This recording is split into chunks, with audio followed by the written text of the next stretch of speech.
बिस्मिल्लाहिर्रहमानिर्रहीम।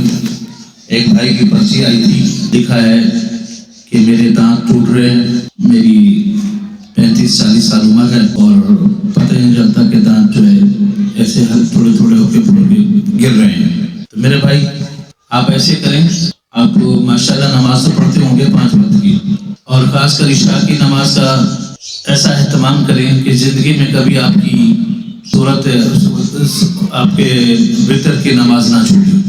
तो वितर की नमाज के 3 रकातें होती हैं।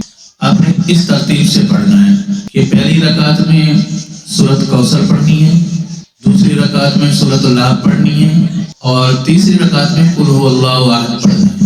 ये आप जिंदगी का मामूल बना दें। एक तो वितर ना छूटे और दूसरा यह है कि ये 3 सूरतें ही आपने 3 रकातों में पढ़ना है। तो इंशाअल्लाह ता हयात आपके दांत खराब नहीं होंगे, जो जैसे जहां हैं वहां रुक जाएंगे, ना गिरेंगे, ना टूटेंगे, ना दर्द होगा। जज़ाकल्लाह।